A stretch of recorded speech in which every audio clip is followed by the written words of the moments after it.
my name's Liz Panton and I'm wearing a POW t-shirt because I stood for Party of Women in the general election last year.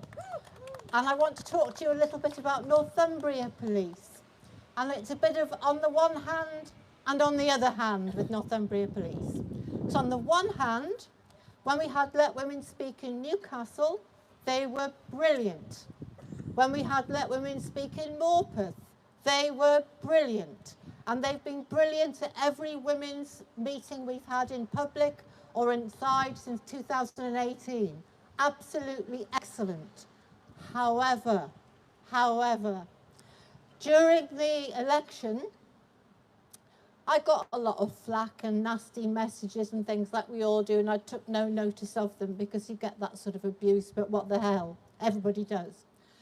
But I also got a woman sent me a message on Facebook, which was really very bad, very abusive and very threatening. I'd never heard of her, I didn't know who she was. So I looked up her profile on Facebook and saw that she was calling on people to attack me physically.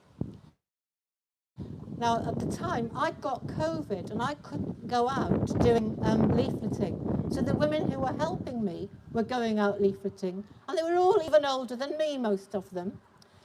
And it really was worrying because this woman had posted a photograph of my POW election leaflet, not a picture of me, but she posted a picture of the leaflet and said, "You know what you need to do, punch Nazis."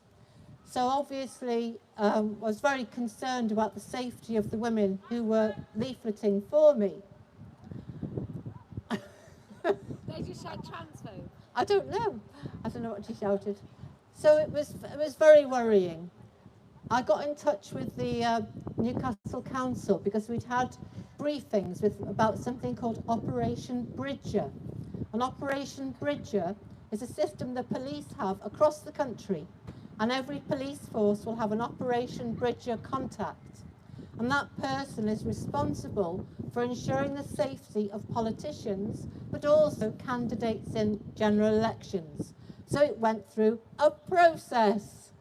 And this process was that the election people at the City Council contacted the police force, and I got a phone call from the police to find out more about what this issue was. Unfortunately, the police officer, who was a detective constable, a woman who phoned me, hadn't been briefed by her boss, who was the Operation Bridger chap.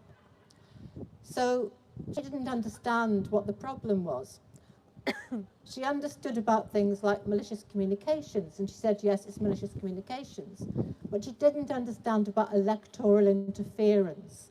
And this was what I was concerned about, that there'd been direct threats. I'd been told that I wasn't to go into a particular part of the city, which is where they were going to go and leaflet the next day.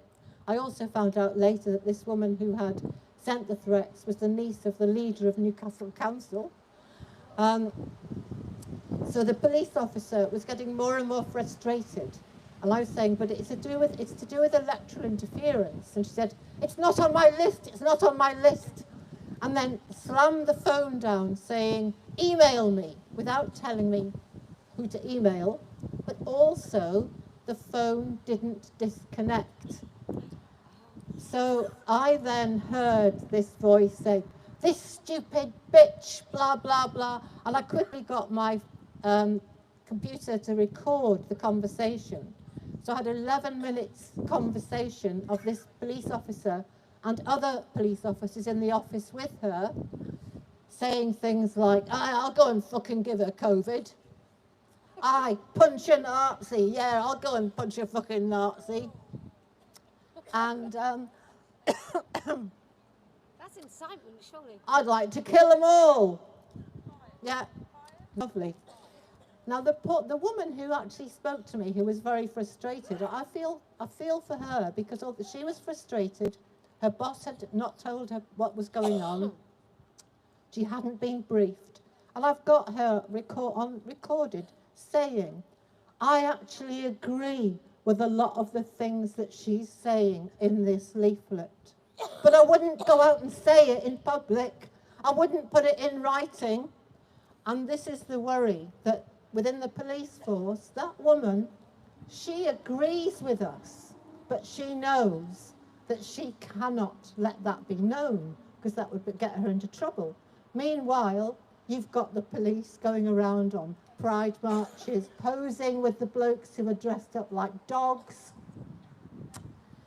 Crazy. Metropolitan Police allowing people to have 2 uniforms, 2 names, 2 numbers, because they're gender fluid.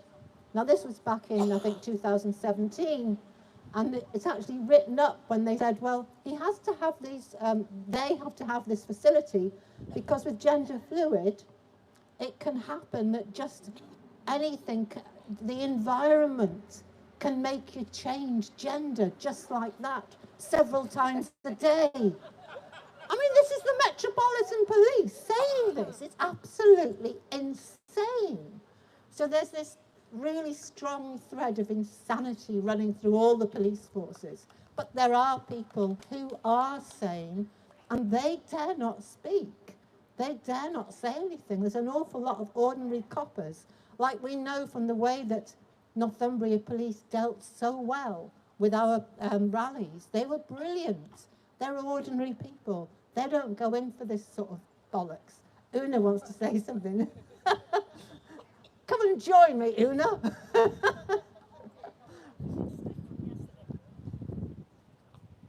Have you heard of seen in the police? Yes. And seen in Parliament, seen in journalism, seen in HR, seen in many, many increasing number of places. It's fantastic. Yeah, S-E-E-N.